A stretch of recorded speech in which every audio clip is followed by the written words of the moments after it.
Bonjour à vous tous qui nous rejoignez sur Immedia, hym.media. Laurent Fent avec vous pour une nouvelle émission témoin où j'ai le très grand plaisir aujourd'hui d'accueillir Adrien Royot. Adrien, bonjour à toi. Bonjour. Très heureux de t'accueillir dans le cadre de cette émission, Adrien. Alors, pourquoi est-ce que tu es là ? Tu nous suis ou tu me suis en même temps depuis la radio. Tu as eu l'occasion de vivre certaines choses. Tu m'as envoyé un texte qui fait état du parcours de ta vie, que j'ai lu. Et pour le coup, j'ai fait « Waouh, c'est super !» Ça nous montre l'évolution d'une conscience à travers ce qui pourrait être le chemin de bon nombre de personnes, surtout à travers tous ceux et celles qui pensent, veulent changer le monde en agissant sur ce dernier d'un point de vue extérieur. Alors on va avoir l'occasion de voir tout dans les détails. Ce qui aussi est intéressant, Adrien, dans le fait de parler de ton parcours dans cette émission, c'est que cette émission s'adresse à vous tous, tout à chacun. L'occasion peut-être, à l'écoute de l'autre, de voir les similarités que nous pourrions avoir d'un parcours à un autre, car même si la forme est différente, le cheminement de la conscience est plus ou moins toujours le même, avec des écueils, des choses trappes qui nous font croire que nous sommes arrivés quelque part, où on tourne en rond jusqu'à ce qu'à un moment donné, peut-être, on lâche et qu'on s'ouvre à autre chose qui nous fait à nouveau avancer et ainsi de suite.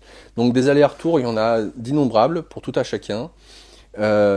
Tu es dans ce cadre-là, je suis dans ce cadre-là, donc voilà, ça sera peut-être pour vous l'occasion de voir où est-ce que vous en êtes, et puis surtout, à travers ce témoignage, de pouvoir, si cette émission vous parle, la diffuser, la transmettre, car vous allez voir, en tout cas c'est ce que je pose comme intention, que on peut facilement s'identifier à ce parcours où la caractéristique, la principale difficulté, c'est comment on fait pour, entre guillemets, changer les choses quand on a le désir de changer les choses d'un point de vue extérieur, alors que tout se passe à l'intérieur. Et puis, comment ça se passe, ce dialogue entre intérieur et extérieur ? Il y a un petit mécanisme peut-être subtil, entre guillemets, à comprendre, saisir, ou en tout cas à intégrer dans sa vie pour que ça soit efficient. Et d'ici à ce que cela arrive, ça peut être long. On peut se battre contre les moulins à vent pendant longtemps, croyant que ce sont des monstres, des démons. Voilà, donc Adrien, merci à toi d'être venu, de faire le déplacement et de pouvoir parler de ton parcours. Merci à toi de m'accueillir. Bonjour à tout le monde. Tu approches la soixantaine. Oui, oula, ça commence fort. On dirait pas, bah ouais, mais même moi ça m'a étonné. Mais non, il les fait pas, vraiment pas. Ouais. Donc, alors, comment est-ce qu'on pourrait qualifier dans les grandes lignes ? Tu as une carrière surtout d'artiste, puisque tu as été longtemps intermittent du spectacle, militantisme, penseur, où la culture a été très présente dans ta vie, et tu t'en es servi de cette culture, pour œuvrer, pour, entre guillemets, laisser des empreintes, des œuvres artistiques, ou non, mais pour pouvoir faire en sorte de contribuer pour le collectif à vouloir changer les choses. Pas du tout spirituel de prime abord, ou intéressé à la religion, spiritualité, etc. Tu vas avoir l'occasion de nous en parler, on va bien se marrer. Et petit à petit de t'ouvrir à cette dimension-là, entre guillemets, par la force des choses. Tu nous diras ça comment. Et d'en être là où tu en es aujourd'hui, et on verra où tu en es. Mais enfin, voilà, c'est pour dresser un tableau vraiment général, très vite, en quelques lignes, pour que les gens situent de là où tu en es, potentiellement, parce que sinon tu serais pas là, et puis de là où on va partir, à savoir. On va parler un petit peu du cadre général dans lequel tu as grandi. Qu'est-ce qui t'a inspiré, les parents que tu as eus, en tout cas les valeurs fortes qui pour toi ont été essentielles dans la construction du jeune homme que tu as été. Si tu as des frères, des sœurs, est-ce que ça a été important ou pas pour toi justement le fait d'avoir, on va dire, une fratrie. Donc voilà, je te pose un peu les bases et puis tu nous donnes ça comme tu le sens. Écoute, je dirais que je suis un autodidacte déjà. Pour poser les choses, c'est important. Je n'ai pas de cursus universitaire. J'ai arrêté mes études en première. Et donc tout mon parcours est un parcours d'autodidacte. J'ai désiré à un moment récupérer une culture que je n'avais pas, acquise à l'école, etc., que je n'avais pas. Et j'ai voulu récupérer le retard et je me suis avancé seul sur ce terrain-là de la culture. Voilà. Je viens d'une famille d'origine espagnole, donc j'ai des grands-parents, mes deux grands-pères sont arrivés en France à coups de pied au derrière, puisque ils fuyaient la guerre d'Espagne, enfin lors de la défaite des républicains d'Espagne. Ils ont passé comme beaucoup la frontière au Perthus dans les Pyrénées, et ils se sont retrouvés dans les camps d'Argelès, de Saint-Cyprien en 1939. Et je le mentionne parce que ça a forgé un petit peu mon c'est pas moi, j'allais dire mon tempérament, mais c'est pas mon tempérament, mais ça a forgé mon idée peut-être de l'injustice, ou ça a forgé un cadre politique par rapport auquel je me suis déterminé. Voilà. Alors, on le verra tout à l'heure. Voilà. Alors, donc enfant d'exilés politiques espagnols, la guerre d'Espagne en arrière-plan, donc très important dans la culture familiale, et ensuite des parents ouvriers. Mon père a été maçon et a fini sa carrière comme ouvrier spécialisé en usine. Ma mère était femme au foyer, puis elle faisait vivre aussi, elle mettait du beurre dans les épinards en faisant de la couture, en faisant des ménages, etc. Donc une famille de modeste de banlieue parisienne. Je suis né en banlieue parisienne. Mais ensuite, j'ai eu cet avantage de passer mon enfance à la campagne. Mon père, étant maçon, a construit une maison avec mon grand-père. Ça leur a constitué un petit patrimoine. Ils ont acheté une maison à la campagne en Touraine, une ferme en fait. Ils sont devenus agriculteurs. Et j'ai passé mon enfance dans une ferme de Touraine, à Abilly, très précisément, en Indre-et-Loire. Et c'est très important aussi parce que je crois que là est née mon attirance pour la spiritualité, en fait. Donc par la relation avec la nature et par la solitude. J'ai un frère et une sœur, plus jeunes que moi.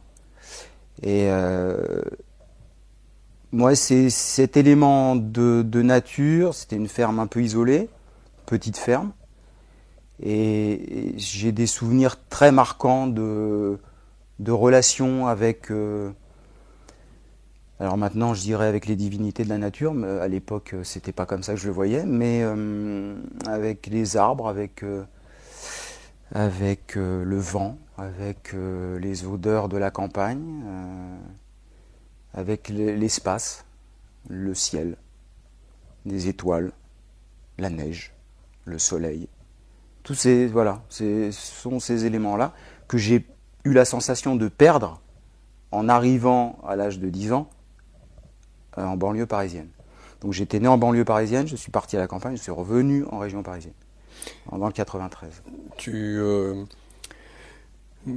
Alors, ce que je peux peut-être imaginer là de prime abord, vu que tu es un garçon, que tu es l'aîné avec un frère et une sœur derrière, et notamment du fait d'avoir des origines latines, espagnol, portugais, italien, voire aussi français, ce qui est très important, c'est notamment l'aîné, surtout si c'est un garçon, pour transmettre le fameux legs familial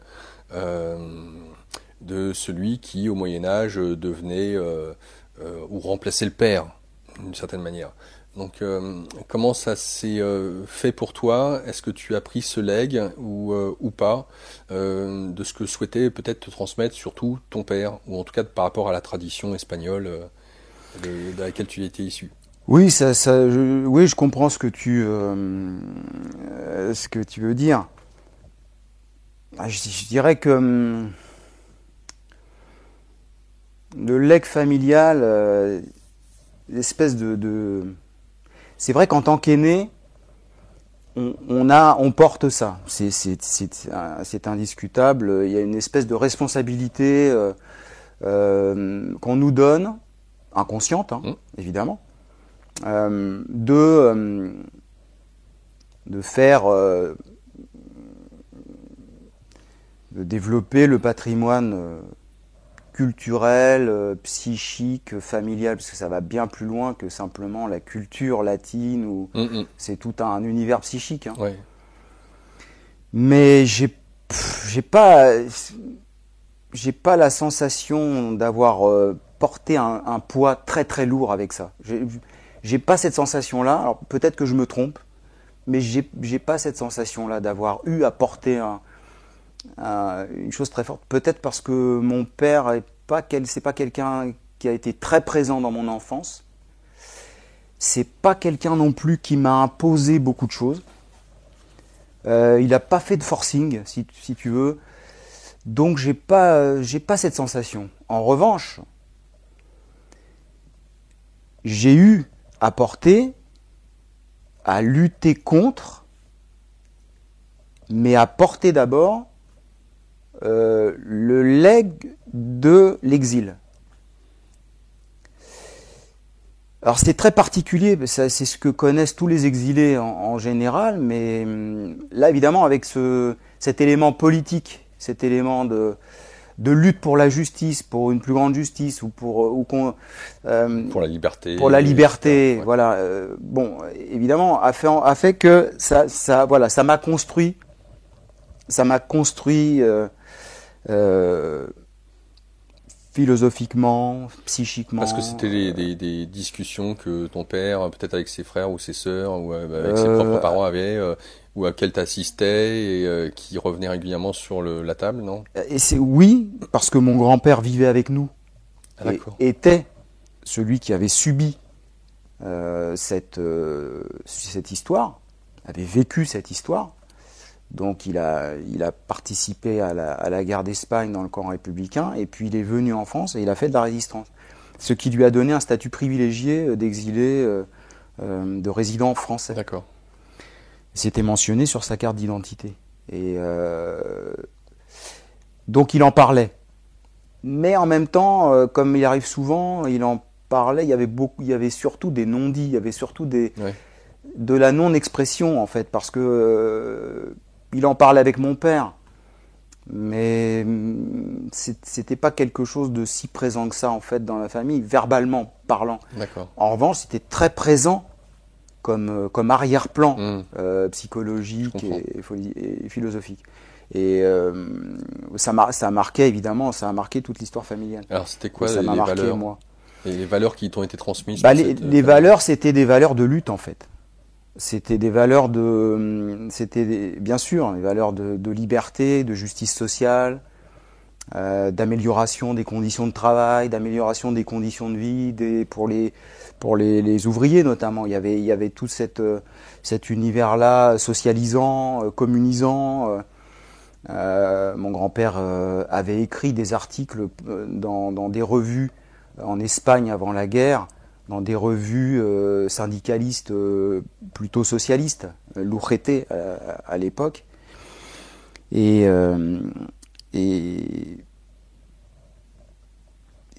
voilà, alors il y avait voilà, c'était ça, c'était puis la lutte contre le fascisme évidemment. Donc c'était ça. Alors, qu'est-ce qu'il en était de la valeur peut-être du travail, parce que tu nous dis une chose, à savoir que il y avait tout ce background, ce bagage en fond d'avoir été des émigrés, et puis en même temps, tu nous dis que ton père t'a laissé relativement libre. Donc, est-ce à dire qu'il ne t'a pas, ou il ne vous a pas poussé, entre ton frère et ta sœur et toi, à faire des études? Est-ce que pour lui, la notion du travail était importante? Sur le fait peut-être qu'aussi, même si tu es la deuxième génération, à devoir, entre guillemets, faire un truc pour s'insérer dans la société française, ou faire sa place, être poli, respectueux, enfin bref, voilà, les différentes valeurs, c'était quoi? La valeur essentielle pour mes parents, je crois que c'était l'intégration. Parce qu'en fait, ils ont tout fait pour qu'on soit le plus intégré possible. Par exemple, j'ai très peu parlé espagnol chez moi, alors que c'est ma langue maternelle, puisque ma grand-mère, qui vivait avec nous au tout début, ne parlait pas un mot de français. Obligatoirement, je pense que j'ai aucun souvenir de ça, mais avant l'âge de 3 ans, je pense que je parlais espagnol. Dès que mes parents m'ont mis à l'école, et ils ont insisté pour que j'y aille très vite, donc j'y suis allé à 3 ans, pardon, pas 13 ans, à 3 ans. J'ai perdu et j'ai dû récupérer la langue maternelle plus tard, en l'apprenant tout seul. D'accord. Donc c'est un peu curieux. Tous les immigrés espagnols n'ont pas vécu cette expérience-là, mais moi, c'est comme ça.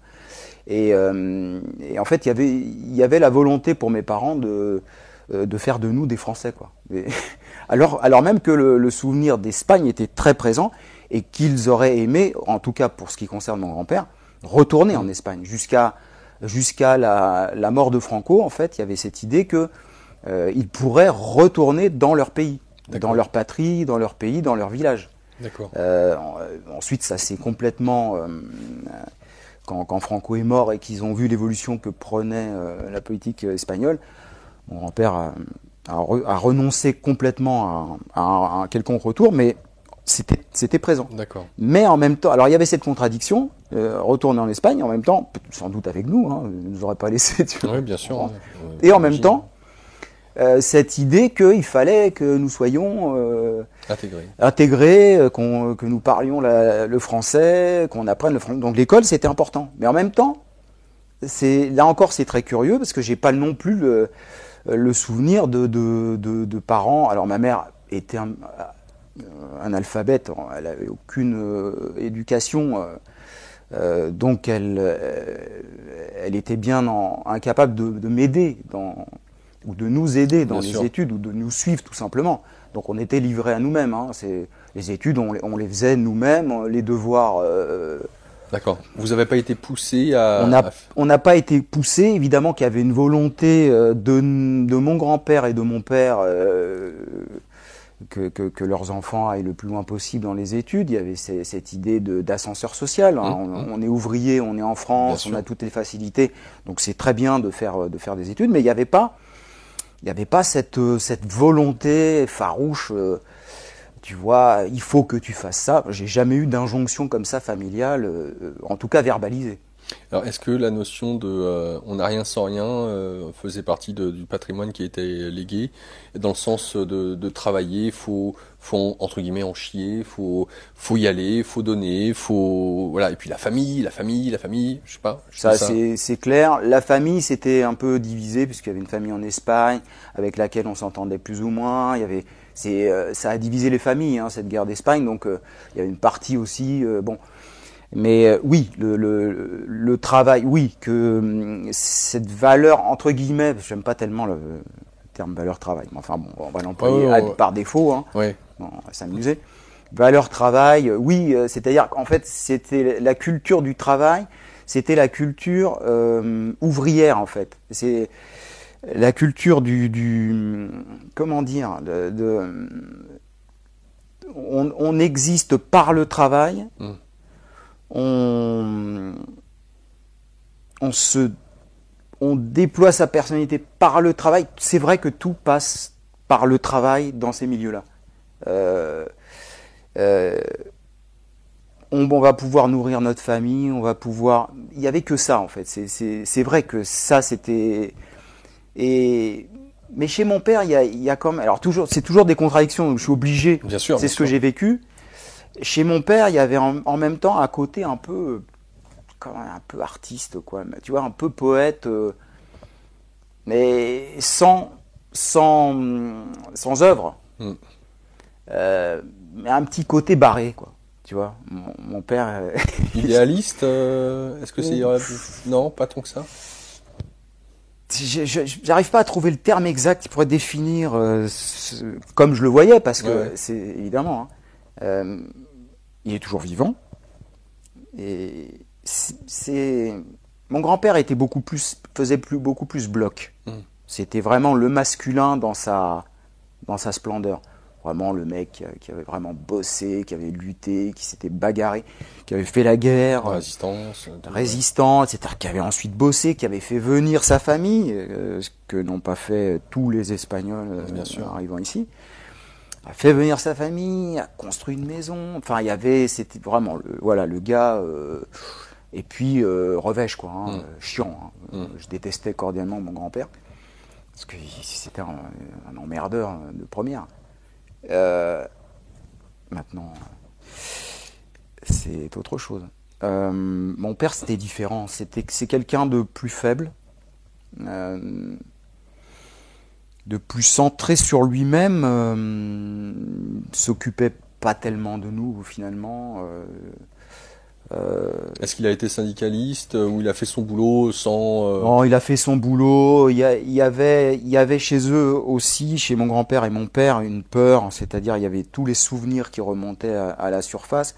Il faisait pas partie de cette catégorie d'Espagnols qui ont continué en France à lutter, à s'inscrire dans des mouvements, à se bagarrer pour... politiquement parlant et syndicalement parlant, ils étaient plus engagés.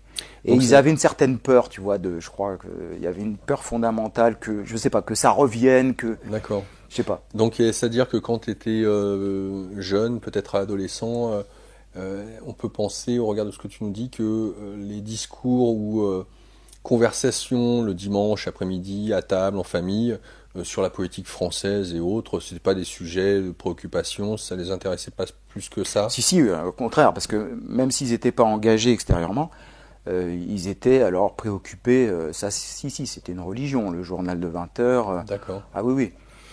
La politique française, la politique européenne, ah oui, ça c'était, mon grand-père mon grand-père écoutait beaucoup la radio en espagnol. Alors c'était des radios, je sais pas très bien, tu sais, il captait les trucs là à l'époque sur les grandes ondes, donc il captait des radios latines, j'en sais rien en fait. J'entendais vaguement des trucs en espagnol, des nouvelles, tu vois.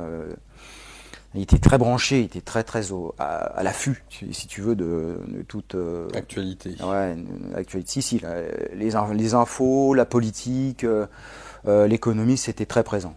Qu'est-ce qu'il en est parce que, au regard de ce que tu nous dis, on pourrait peut-être penser que la religion catholique a aussi été une empreinte plus ou moins forte pour tes grands-parents, voire peut-être tes parents.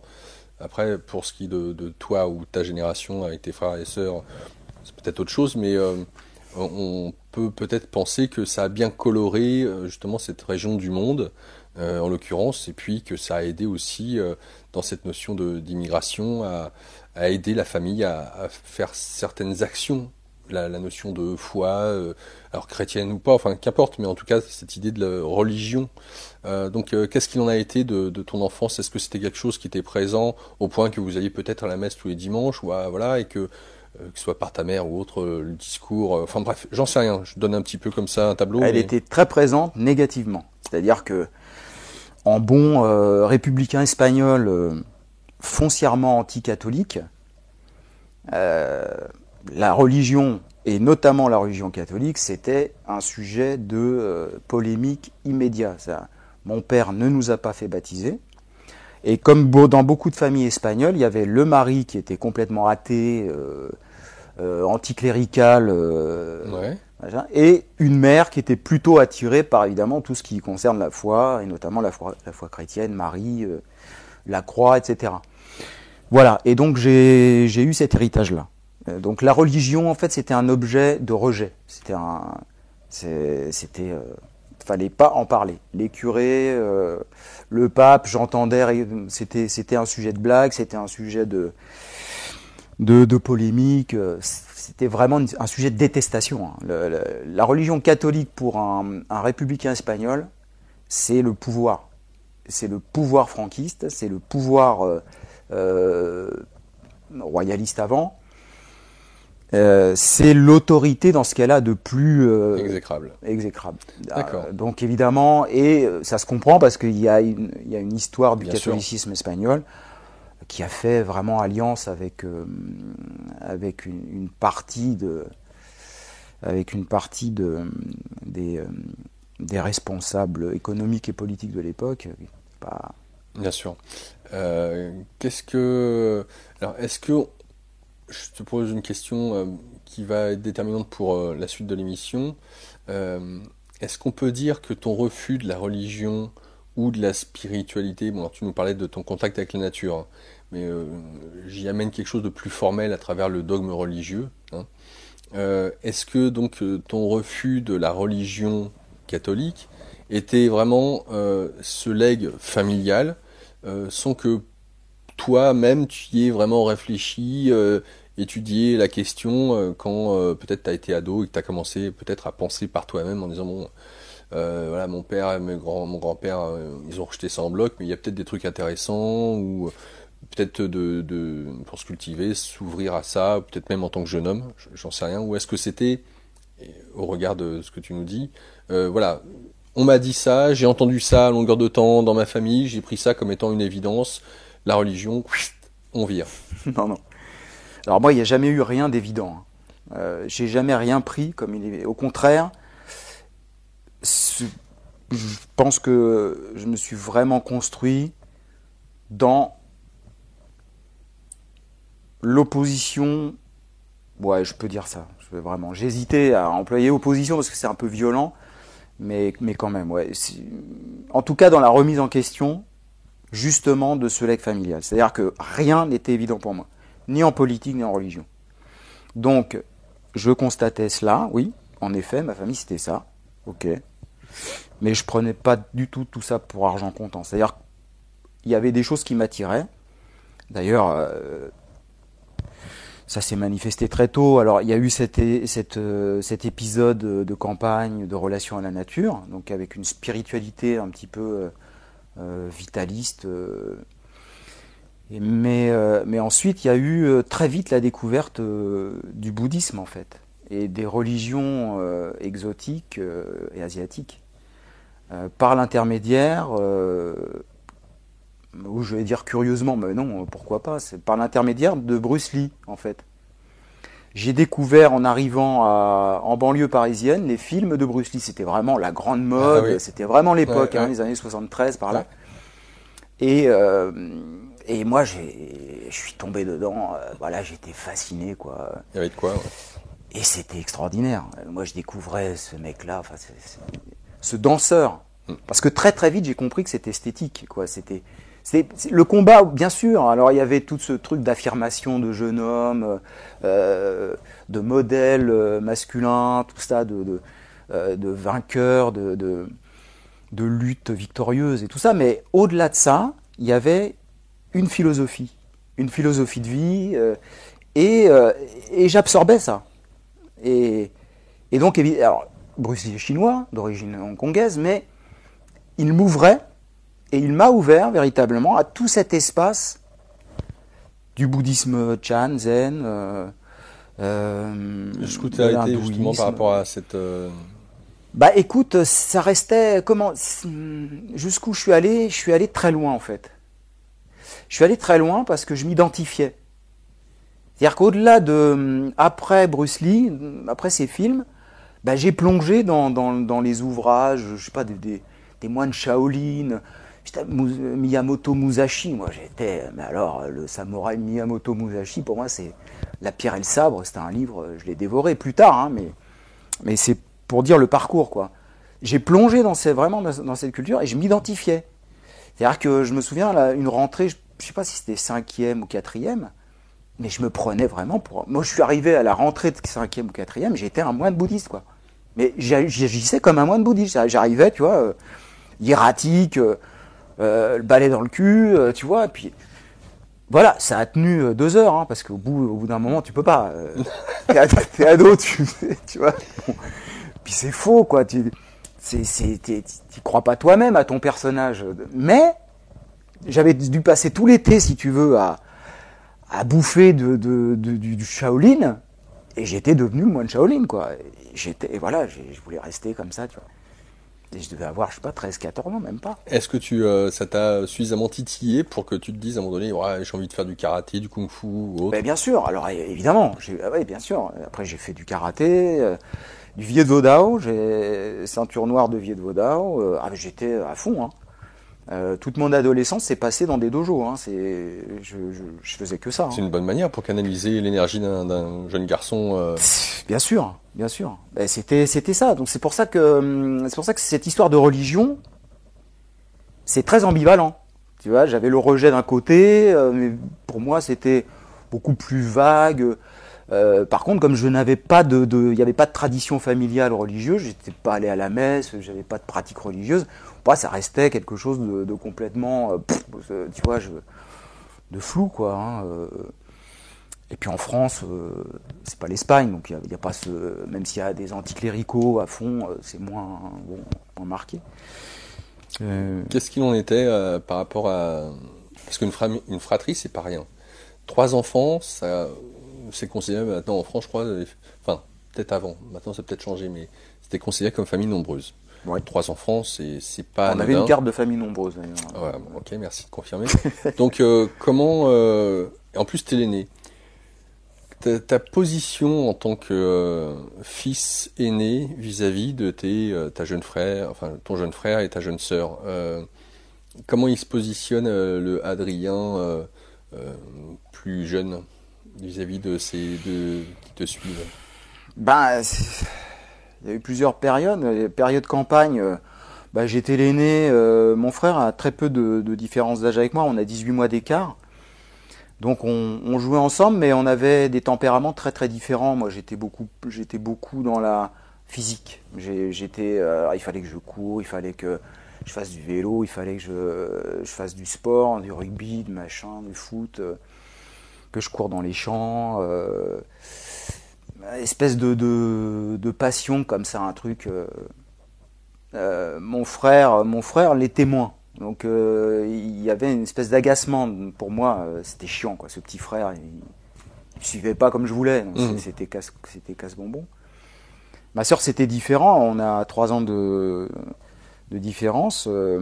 Elle c'était plutôt le grand frère, donc elle était partout avec moi, mais c'était elle suivait quoi, et c'était la petite fille, le grand frère.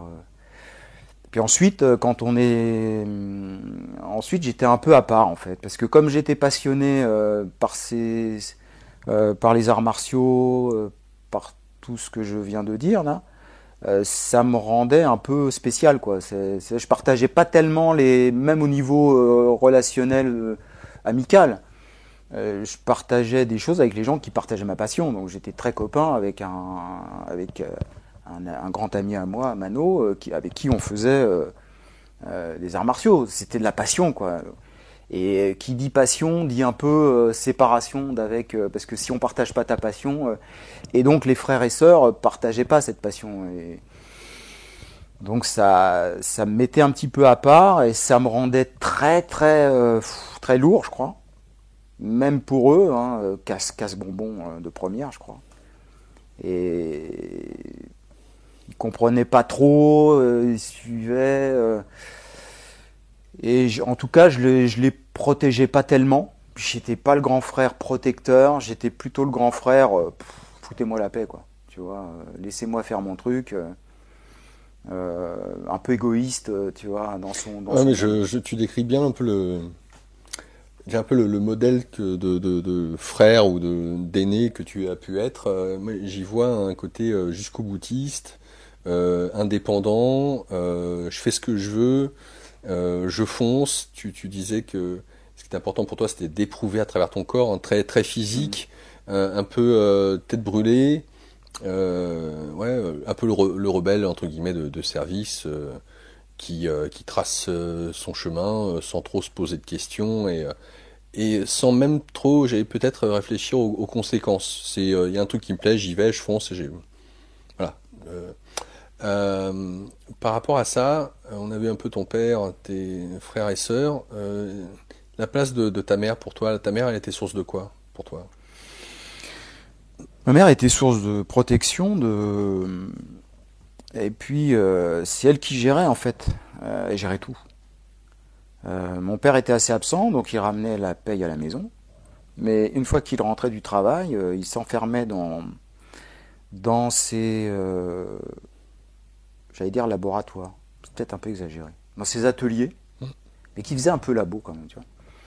Dans ses ateliers, puis alors il se mettait à bricoler, quoi, mais des choses qui étaient pas pratiques. Ça n'a jamais été un pragmatique, mon père. Il bricolait, mais des trucs qui étaient inutiles. Des choses c'est pour ça que je parlais tout à l'heure d'un poète artistique, tu vois. Il faisait par exemple des maquettes de maisons souterraines. Il était passionné donc il élaborait tu vois, des machins, des maisons souterraines complètement troglodytiques. Non, pas troglodytes du tout, des souterraines. Tu vois, voilà, tu vois le truc vraiment sous terre. Il y avait pour lui, il a été marqué par la guerre. Son père est parti, donc mon grand-père est parti quand il avait 5-6 ans. Il est né en 31, la guerre en 36, donc voilà, 35 ans. Et il l'a retrouvé à l'âge de 16 ans quand il est revenu en France. Enfin, quand il est venu en France, il n'y était pas. Donc il y a un élément chez lui psychologique très fort d'inquiétude, de peur, il y avait une volonté vraiment de sécurité, et ça se manifestait dans ses maquettes. Il fallait que ça soit bien enterré, bien protégé, tu vois, toutes les possibilités d'agression extérieure, tu vois, c'était presque un survivaliste avant l'heure, tu vois. Ouais, intéressant. Tu vois, mais tout seul. Et voilà. Alors moi, je le voyais faire. Pour moi, ado, c'était super agaçant, quoi. Mon père, il n'était pas là. En plus, il faisait des trucs. Tu vois, on s'en fout, quoi. Et puis tout ce qui était vraiment de l'ordre du pragmatique familial, c'était ma mère qui en avait la charge. Donc tout, la gestion, les courses, la gestion de la maisonnée, quoi. S'occuper de nous. Alors c'était qui c'était qui dans ce cas-là, parmi tes frères et sœurs, c'était qui le responsable? Le responsable, c'était moi, de fait. J'avais à remplir des papiers parce que mon père savait très bien écrire et parler français. Il parle français quasiment sans accent. Parce qu'il l'a appris, il est allé à l'école française en arrivant d'Espagne à 16 ans. Mon grand-père a souhaité qu'il fasse des études et il lui a dit, en arrivant, il lui a dit non, tu vas pas travailler tout de suite. Tu vas aller à l'école, tu vas apprendre le français et tu vas avoir une formation de maçon et ensuite on va travailler. Mais moi j'ai fait des économies, tu viens là et voilà. Donc ce qui fait qu'il a acquis la culture française, et il savait très bien lire et écrire, sauf qu'il remplissait aucun papier. C'était vraiment une espèce de phobie administrative. Tu vois, tout ce qui est responsabilité, que ça soit d'un ordre administratif, d'un ordre familial, ou tout ça, ça lui échappait complètement, quoi. Et c'est toi qui le remplaçais entre guillemets avec ta mère? Ouais, je remplissais beaucoup les papiers administratifs. Ma mère, qui elle était pas en capacité de le faire. Oui, du fait qu'il parlait pas. Alors moi, ça me faisait vraiment chier, quoi. D'accord, donc on peut dire que tu avais, on va dire, une certaine forme de, malgré ton jeune âge, peut-être qu'ado, tu avais une certaine forme de responsabilité d'adulte que tu refusais ou que tu voulais pas, mais que tu étais obligé de faire, d'acter. J'ai eu sur les épaules, c'est vrai, cette responsabilité-là, espèce de remplacement, si tu veux, par moment même du père, qui m'a posé problème. C'est vraiment une marque aussi psychologique très forte. Donc on peut penser peut-être que ça a été aussi une fuite sur le fait de ta course en avant, le fait de foncer. Complètement. Pas de tout ça. Ah oui, et puis le fait de prendre justement des chemins de traverse, tu vois, vite fait. Alors comment t'as fait pour justement, qu'est-ce qu'il voulait de la vie en tant qu'adulte, le jeune adolescent que t'étais? Pour toi, c'était quoi plus tard? Adrien, il voulait être quoi? Il voulait faire quoi? Comment il se projetait? Maintenant, je vois. Alors, comment il était, comment il se projetait, qu'est-ce qu'il voulait? Eh ben voilà, il voulait devenir moine. Mais vraiment, c'est-à-dire que, en fait, c'est curieux de le dire comme ça, mais c'est vrai. J'ai eu cette attirance pour le monastique très vite. Moi, je me voyais dans un monastère, quoi. Je me voyais. c'était flou, tu vois, donc c'est difficile pour moi j'essaye de récupérer un peu les images que j'avais à l'époque, mais sincèrement,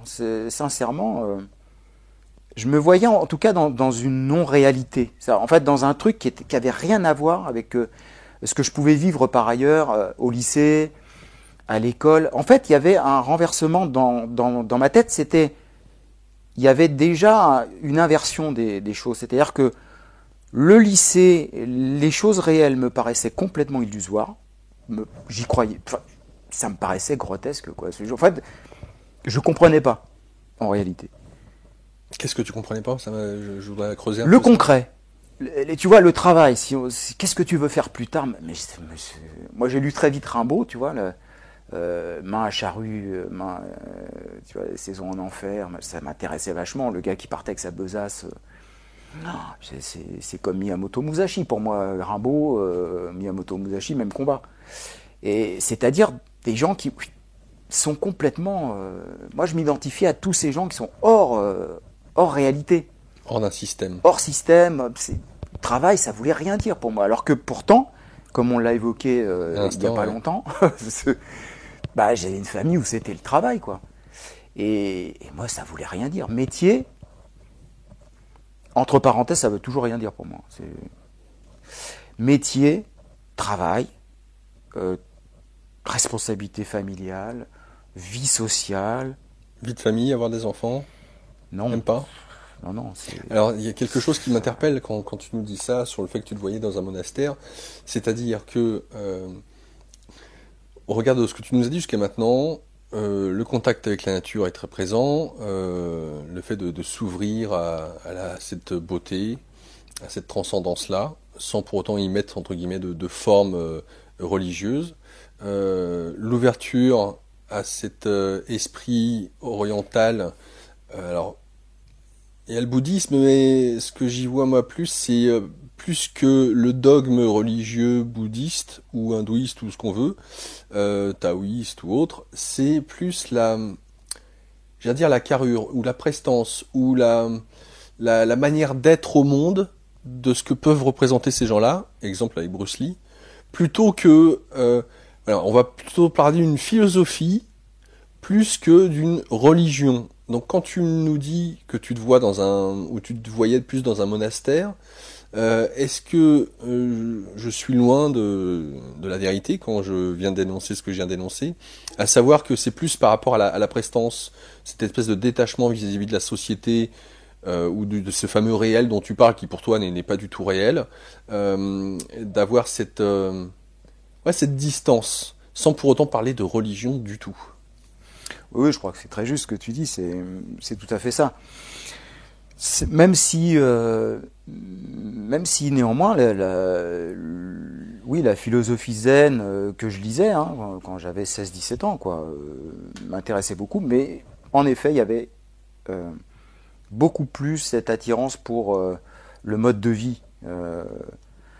Et c'est vrai, oui, je vois ce que tu veux dire avec ce mot prestance, une espèce de modèle, d'existence, une manière d'être au monde, c'est vrai. Oui.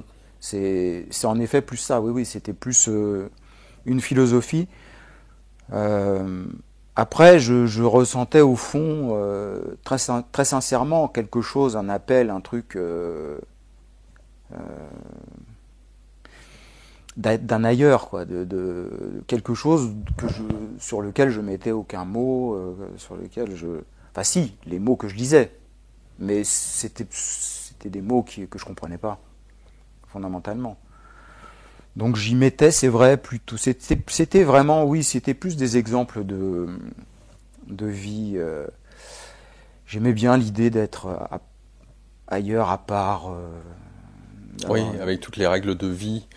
J'entends par là, effectivement, le rapport au corps. C'est ça. Le rapport à la nourriture. C'est ça. L'hygiène de vie, entre guillemets, avec un côté, le samouraï. C'est ça. Et voilà. Donc ça va être intéressant parce que c'est ce qui va donner la couleur pour le reste. Donc tu ne te vois dans aucun type de métier. Faire carrière ou autre, avoir un statut social, pour toi ça veut strictement rien dire. Ouais. Tu n'en veux pas d'ailleurs. Donc, ok. Alors, est-ce que on poursuit les études jusqu'au bac? Est-ce que on travaille? Si oui, dans quoi? Comment tu t'orientes finalement? Qu'est-ce qui mène ta barque? Bah, la barque, elle est menée pas par moi. Comme je renonce à prendre le gouvernail, ben, elle se démerde. C'est-à-dire que je m'oriente pas, je suis orienté. Par qui? Quoi? Bah, par les refus, plus négativement. En fait, par exemple, j'ai choisi la première H après un redoublement, après une deuxième seconde T1, ça n'existe plus, les gens savent plus ce que c'est, mais T1 c'était technique. Après une seconde T1, j'ai choisi simplement une première H, donc informatique. À l'époque, c'était vraiment le tout début de l'informatique. Ça aurait pu être vraiment une ouverture vers un champ tout nouveau. Et pour des raisons simplement de volume horaire. J'avais vraiment la possibilité de choisir ce que je voulais. La première 2 secondes, c'était une catastrophe, mais la deuxième, j'avais des super bons résultats, quoi. Et donc en fait, on m'offrait, j'avais le choix. Je pouvais prendre E, par exemple, qui était une première technique, mais une espèce de C équivalent d'une S aujourd'hui, plus la technique. Donc un truc qui t'ouvrait vers vraiment, du concret, tu vois, électrotechnique, des trucs de peut-être même ingénieur après. J'avais cette possibilité. J'ai choisi H pour des raisons de volume horaire, strictement. C'est uniquement moi, ça qui m'a... Moi, j'en fais mieux, c'est... Mais c'est ça. J'avais regardé 41 ou 42 heures. Non, moi, il me faut du temps pour faire du vieux de Vaudao, tu vois. Non, c'est pas possible. Je prends H. Il y avait, je sais pas, 38 heures. Il y avait 4 heures en moins. C'est génial. Énorme, ok. Voilà, donc voilà comment je me déterminais, c'est-à-dire de manière complètement ridicule. Ouais. Aucun sens pratique, la seconde T1, parce que bon, voilà, fils de... Les conseils, comment ça s'appelait, les conseillers d'orientation, tu sais, t'as connu ça peut-être aussi. Bon, les trucs, moi je détestais ces gens-là. Maintenant, je ne déteste personne. Je détestais ces gens-là parce que ils jugeaient sur des critères, mais c'était n'importe quoi. Donc voilà, seconde T1, j'en sais rien, Dieu sait pourquoi. Et voilà, ça s'est fait comme ça. Jusqu'au bac ? Non, parce que en première, donc j'en fous pas une rame. Donc évidemment, j'ai des résultats catastrophiques, mais en plus je vais pas en cours. Donc forcément, on me dit, merci monsieur. On m'a renvoyé en fait. Et puis j'ai essayé de revenir par la petite porte à la rentrée suivante, parce que pendant l'été, tu vois, quand même, tu vois, le principe du sursaut de conscience, putain, merde, oui, mais merde, il n'y a plus rien, qu'est-ce que je vais faire ? Qu'est-ce que je vais faire dans ma vie ? Donc, merde, et si je récupérais une B, parce que en première, on avait donc des cours d'économie, et ça m'avait passionné, quoi. C'était d'ailleurs le seul cours qui me passionnait, c'était l'économie. Et donc je m'étais dit à l'issue de cette première, je m'étais dit pourquoi pas prendre une B ? J'ai été mal orienté, récupérons en fait l'orientation que j'aurais dû avoir avant, et je vais demander une B. Donc je suis allé voir le censeur à l'époque, et puis je m'y suis très mal pris mais j'étais tout seul. Hein. Alors là, il n'y avait pas les parents derrière, je pense que si mes parents avaient été derrière moi, peut-être il y aurait eu moyen de me récupérer, si tu veux, et de me faire rentrer par la fenêtre. Mais bon, j'étais tout seul. C'était à moi de me démerder, et j'étais pas mature, quoi. Et donc je suis arrivé devant le censeur, et le censeur me pose des questions, machin, et moi je réponds ouais à toutes ces questions, ouais. Enfin, en tout cas, à certaines d'entre elles, ouais, quand il s'agissait. Et lui insistait pour que je dise oui. Donc je me retrouvais devant un gars d'autorité, tu vois, et il y avait ce petit jeu, ouais, oui. Et moi, je lâchais pas, tu vois. Il m'emmerde, lui, avec son oui. Je sais qu'il faut dire oui, mais moi, je te le dirai pas.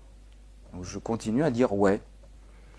Et en plus, plus ça allait, et plus mes ouais devenaient, tu vois, avec la dernière syllabe qui s'étalait bien par terre, tu vois. Donc, évidemment, ça a peu fait pour le succès de mon entreprise de récupération scolaire. Donc, mon parcours scolaire s'est arrêté en première H. Et j'étais en effet livré à moi-même après. Alors pour faire quoi? C'est terminé.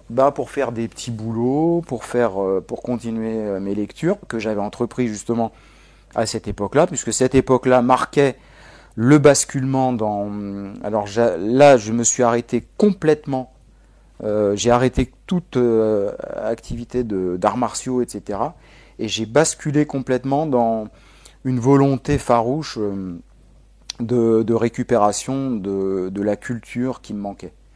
J'avais rien lu pendant l'école, tout ce qu'on me demandait, j'en faisais le minimum, donc j'avais appris le minimum. Et puis, avec ces lectures personnelles que je faisais, évidemment, s'ouvrait tout un champ qui commençait à me passionner. Et puis, il y a eu la découverte de Marx. Donc là, il y a eu une espèce de télescopage, si tu veux, de plusieurs éléments de ma vie. Donc ces éléments-là, un petit peu spirituels, hors du temps, hors de l'espace, hors réalité, et l'aspect politique, économique, prise de conscience de la société comme elle allait, et refus total de cette société, et donc évidemment examen de tout ce qui avait pu être écrit sur cette société, ou contre cette société. Et en premier lieu, Marx, évidemment, puisque ma culture familiale m'amenait à ça. Il y avait, évidemment, dans un coin, il y avait le manifeste du Parti communiste. Ça, c'est clair, puisque mes parents, mon père, mon grand-père, au moins, votaient communiste à toutes les élections. Alors, c'est super intéressant ce que tu nous dis là, parce que moi, je me suis posé justement cette question quand tu as arrêté les cours. Au regard de ton bagage personnel, je me dis, qu'est-ce qui l'empêchait d'aller tourner dans alors, comment on pourrait dire ça? Pas le gangstérisme, mais t'es volontaire, tu refuses l'autorité, t'aimes les arts martiaux, en tout cas cette prestance, donc avec un code de l'honneur qu'on peut retrouver aussi chez les voyous, qui peut être là présent. Vu que tu es en même temps issu d'une culture ouvrière, si on va dire un terreau qui pourrait être favorable pour avoir aussi des connaissances avec des voisins, etc., qui sont dans ce milieu-là, alcool, drogue, etc. Donc, on pourrait dire que potentiellement, c'est une voie que tu aurais pu prendre. Or là, ce qui est intéressant, la première chose que tu nous dis quand le sol des études se dérobe sous toi, c'est ton seul souci, te refaire une culture. D'où tes lectures. Je trouve ça limite intéressant. En plus, Marx. Donc vraiment, là, pour le coup, je sais pas quel âge t'as à peu près là. 17, 18 quoi. Je trouve ça intéressant d'avoir cet engagement vers une certaine forme de culture, pour le coup, politique, économique, enfin, avec le réel que tu disais tout à l'heure, t'en as strictement rien à faire de ce réel-là. Et là, t'y plonges, mais alors, à corps perdu, au lieu de choisir, j'allais dire, peut-être une voie de facilité, c'est pas forcément un qualificatif péjoratif que je dis ça, mais donc pourquoi l'un plus que l'autre? Non, je pouvais pas choisir du tout ce côté-là. C'est vrai que, en plus, j'étais en banlieue parisienne dans le 93. On vivait avec mes parents dans une maison, hein, c'est un pavillon de banlieue, donc pas du tout les HLM de l'époque. Mais j'avais de la famille, mes cousins très chers étaient eux en HLM. Et donc, en effet, je côtoyais cet univers-là de HLM. Pas forcément, c'est pas forcément délinquant, etc. À l'époque, c'était d'ailleurs un peu moins peut-être violent qu'aujourd'hui dans ces banlieues, parce que les gens arrivaient de leur bidonville et c'était vraiment une montée dans l'échelle sociale et l'échelle du confort que d'arriver dans ces HLM qu'on leur proposait avec des appartements relativement confortables avec l'eau courante, le chauffage central, etc. Donc c'était à l'époque, fin des années 60, début 70, quelque chose de vraiment bon.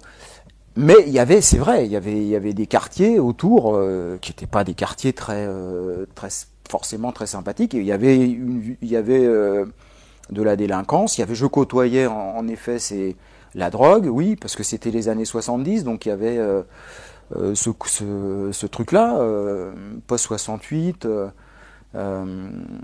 Rock and roll, voilà. Donc oui, j'étais baigné là-dedans, mais en même temps, j'étais complètement à l'écart à cause de cet intérêt que je portais, puis aussi par lâcheté. Moi, je pense que j'étais faible, c'est-à-dire que je m'identifiais aux gens justement forts. C'est par fuite. Il y avait chez moi une volonté de fuir la réalité, tu vois, d'échapper à un destin ou d'échapper à mon propre à cette lourdeur, si tu veux, tu vois, matérielle, terrestre, une volonté vraiment d'échapper à ça et par déni, hein. Donc tu vois, c'est pas glorieux.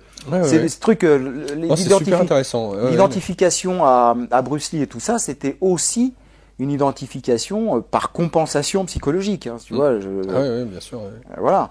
Donc tous ces trucs-là, moi, ça me faisait peur en fait, tu vois.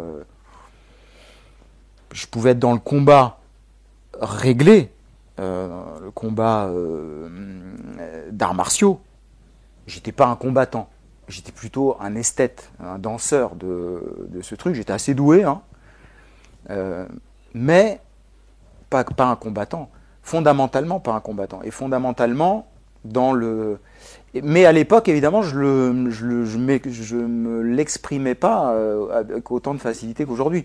À l'époque c'était un sujet un petit peu, tu vois, mais c'était une fuite, c'est clair, hein.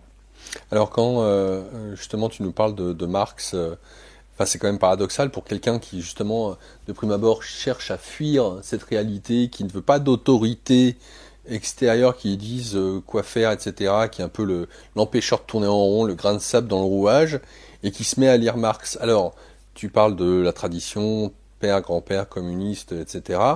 Est-ce que là aussi c'est quoi, pour faire comme eux? Est-ce que c'est pour toi l'occasion de dire, bon, je comprends tellement peu ce monde, vu que ma tradition familiale s'est penchée dessus, peut-être qu'il n'y a pas que des conneries qui sont dites, donc je vais aller jeter un coup d'œil. Parce que bon, c'était Marx, mais ça aurait pu être justement le capitalisme, Keynes et autres à fond la caisse, j'en sais rien. Donc pourquoi Marx? Parce qu'il fallait comprendre ce que mon père et mon grand-père vivaient. Il me semblait intuitivement qu'il manquait des éléments, parce qu'on avait quand même des discussions familiales, et j'étais en révolte contre certains trucs, tu vois. Eux étaient des admirateurs de Staline. Si tu veux, il y avait un conflit quand même, c'est-à-dire, oui, marxisme, ok, mais lequel? Tu choisis quoi? Tu vois, t'es maoïste, t'es staliniste, t'es stalinien, t'es ultra-gauche. Ultra-gauche, ça n'existait pas à l'époque, c'est un mot qu'on a inventé récemment, hein. Mais l'extrême gauche, est-ce que c'était lutte ouvrière qui existait déjà, ou est-ce que c'était voilà, l'anarchisme, le trotskisme. Voilà, exactement. Qu'est-ce qu'on choisissait là-dedans? De quel marxisme on parlait? De quelle révolte? De quelle révolution? Il s'agissait. Donc voilà, tout simplement, il fallait que je comprenne. Tout simplement. C'est-à-dire qu'il y avait tous ces éléments-là, donc on me disait certaines choses, des gens me disaient autre chose, je regardais moi-même évidemment les informations, je lisais peu les journaux à l'époque, mais c'était plutôt les informations radio, télé. Voilà, il y avait des éléments comme ça qui venaient du lycée, de machin, je prenais des infos. Ça, c'était quand même l'époque où il y avait beaucoup de révoltes estudiantines. Il y avait la queue de la comète 68, donc il y avait tous les gens, tu vois, qui cherchaient comment continuer la révolution qui a échoué, machin. Alors qu'est-ce qu'on est, anarchiste? Est-ce qu'on prend les armes? C'était ça, hein, quand même, l'ambiance de l'époque. Est-ce qu'on rentre dans le rang? Voilà. Et est-ce que tu as trouvé réponse à justement à la lecture de Marx? Alors j'ai trouvé plus de réponses que je ne cherchais, en tout cas. Ça c'est sûr.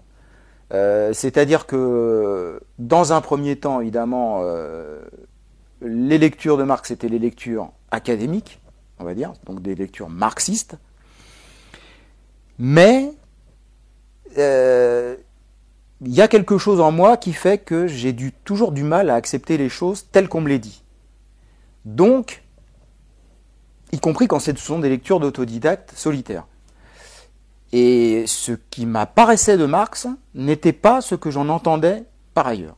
Donc il y avait un problème pour moi, et là ça devenait intéressant, ça titillait ma curiosité. Et là, je retrouvais l'élan, si tu veux, allez on y va, on va creuser la question. Parce que qu'est-ce qui se passe, quoi, tu vois ? Le Marx que je découvrais ne correspondait pas. C'était ma lecture à moi. J'étais pas guidé dans cette lecture puisque je la faisais tout seul. C'est un des avantages. Oui. J'avais, tu vois là, de mettre le nez dedans par soi-même. Voilà, j'avais tous les inconvénients de l'autodidactisme en général, hein, mais j'avais aussi un gros avantage, c'est que je faisais ce que je voulais. J'étais libre. Personne ne me disait ce qu'il fallait que je pense de Marx. Sauf quelques communistes, bon voilà, mais eux, ils avaient pignon sur rue, donc je les entendais tous les jours. Et moi, je me dis, merde, ben non, ce que je lis de Marx, c'est pas tout. Non, il y a un problème là. Force productive. J'achoppais sur des choses qui me posaient question plus que ça ne m'apportait de réponses. Donc j'étais pas content, puisque je cherchais des réponses. Et surtout, je cherchais comment agir, où m'inscrire, comment faire, qu'est-ce que je... moi, je fuis cette réalité, en effet, ça me correspond pas, machin, mais enfin bon, il va falloir que j'y fasse quelque chose. Et j'ai, avant, comme toute bonne personne qui fait du déni de réalité un peu, bah tu prends du recul, si tu veux, tu te mets un peu sur un piédestal aussi par la même occasion, et tu te mets un petit peu en hauteur, pas seulement en recul, puis tu regardes un peu les choses de haut, puis tu te dis, je vais essayer de comprendre avant de m'engager, tu vois. Bon, voilà, ça c'était mon truc. Et donc j'essaye de comprendre. Et je prends le truc, et Marx, ça marchait pas, quoi. Tu vois, l'outil, il y avait des failles. Ouais, alors je mettais la pièce, tu vois, dans un truc, là, mais non, ça rentre pas, tu vois, il y a un truc qui va pas. Des incohérences, tu notais ? En tout cas, des incohérences dans le marxisme. Pas dans ce que je lisais de Marx. Très différent. Dans ce qui était véhiculé. Parce que t'entendais des politiques, des communistes, la manière dont on en parlait d'une manière générale, et toi, ce que tu avais lu, t'avais une autre interprétation, en fait. Complètement différente. Et je sentais qu'il y avait quelque chose, là, à comprendre. Mais j'étais dans le doute, puisque, tu vois, tu débarques... Ah oui, t'as la majorité voilà. qui te dit blanc, et toi, tu lis noir. Exactement. C'est quoi ce délire ? C'est ça. T'es tout seul, t'es libre, ok, mais t'es dans ta chambre tranquille. Mais tu sors, t'as tout un tas de gens qui te disent le contraire. Mais non, le marxisme, c'est ça. Ah bon ? Merde. Et ça vient de Marx, hein, le marxisme. Ah ouais, d'accord. Mais Marx, il n'a pas dit qu'il n'était pas marxiste à la fin de sa vie. Oui, il l'a dit. Ah, mais il y a une raison, c'est certainement à ça. Voilà. Alors bon, j'ai plongé, quoi. Allez hop, allons-y.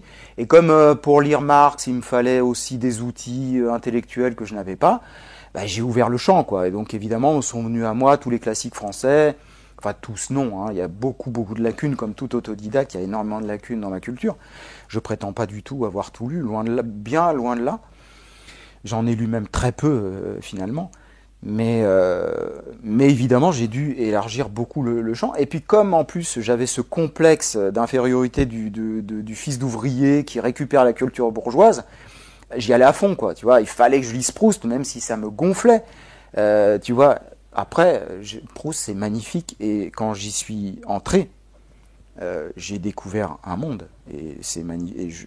Proust, c'est super. Que tu dis, ouais. Par contre, je me suis forcé pour y aller, parce que c'est pas naturel, si tu veux. T'es là, moi, les 50 premières pages de la recherche, je m'y suis pris à 10 fois, quoi. Mais tu t'accroches, pourquoi tu recommences 10 fois ?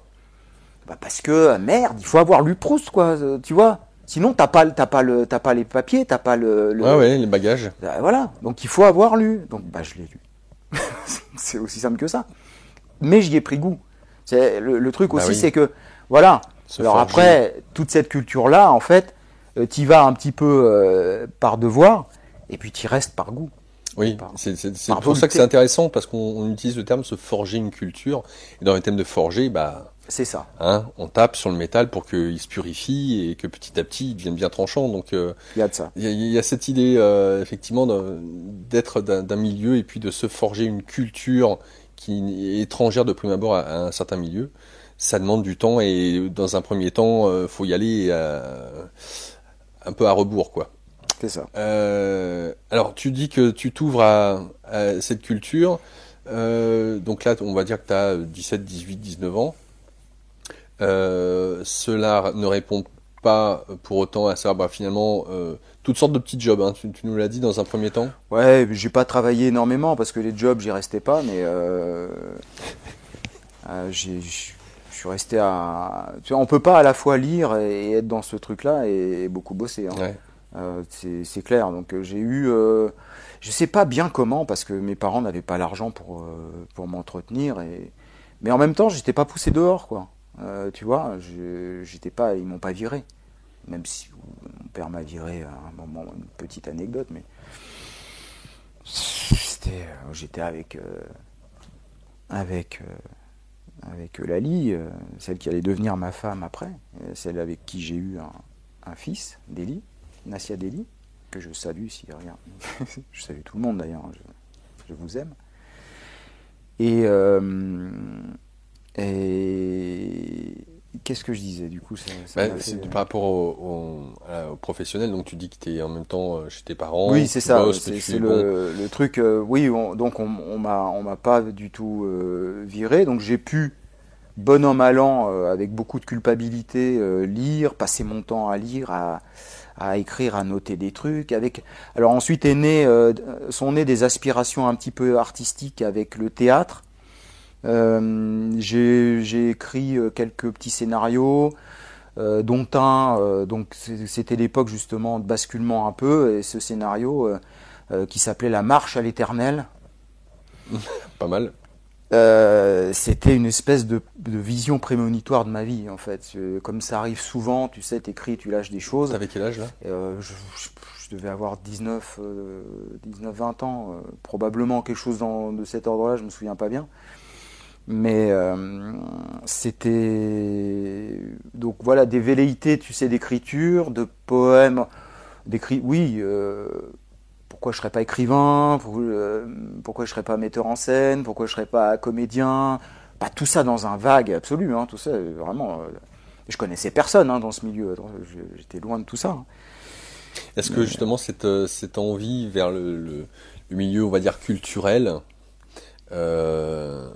vient du fait que tu nous parlais de Baudelaire à un moment donné, tu nous parles de Marx, et en tout cas de cette culture que tu t'es forgée petit à petit, où on voit justement des philosophes, des penseurs, des artistes, tout ce qui pourrait être aujourd'hui qualifié de gauche, mais qui à l'époque était beaucoup plus prononcé, parce que le communisme avait un réel poids dans la société, hein, c'était les années 60-70, Georges Marchais, etc., le communisme était omniprésent.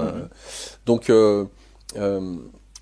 on pourrait comprendre que ce que tu te forges comme culture, avec tous ces penseurs, t'invite ou t'incite à se tourner vers ce qu'on pourrait aujourd'hui qualifier de gauche bourgeoise, bobo, qualifié comme tel aujourd'hui. Mais en tout cas, faire des métiers qui s'ouvrent à être acteur, producteur, écrivain, tous ces métiers issus de la culture populaire, c'est intéressant. Et c'est peut-être effectivement un moyen d'être autonome, d'être en même temps d'avoir une certaine forme de richesse culturelle, de gagner sa vie. Pourquoi pas? Alors, dans quoi tu te lances pour commencer? Pourquoi pas, mais c'est quand même compliqué quand tu viens pas d'une famille, tu vois, qui accepte vraiment ça. Parce que j'ai commencé à faire de la batterie, donc quand j'ai découvert, donc après Bruce Lee, il y a eu la découverte de Magma. Oui. Donc dans cet espace esthétique, si tu veux, qui m'arrivait, il y avait la découverte de Magma. Bon, alors, peu de gens connaissent. Hein, c'est vrai. C'est quand même typique, très un peu confidentiel. Un groupe donc qui continue hein, de se produire, que je continue d'écouter d'ailleurs. Christian Vander, un batteur, donc qui forme Magma en 69. Donc c'est la musique un peu progressive française des années 70 et qui continue. Et je découvre Magma et je découvre la batterie avec Vander. Et là évidemment je veux faire de la donc je me mets à faire à la batterie. Et Et puis ensuite, les événements de la vie font que j'ai dû arrêter. Faut vivre, donc on est pris dans la réalité. Bref, mais j'ai repris la batterie, j'en ai longtemps fait. Pour un résultat très, très maigre, hein. Mais je m'y suis consacré très fort. Alors voilà, il y avait ça, il y avait la musique, la batterie, mais il y avait la musique, il y avait Magma, en fait, tu vois. Et Magma m'ouvrait un champ aussi, m'a ouvert le jazz, le classique aussi, que j'écoutais pas du tout avant, hein.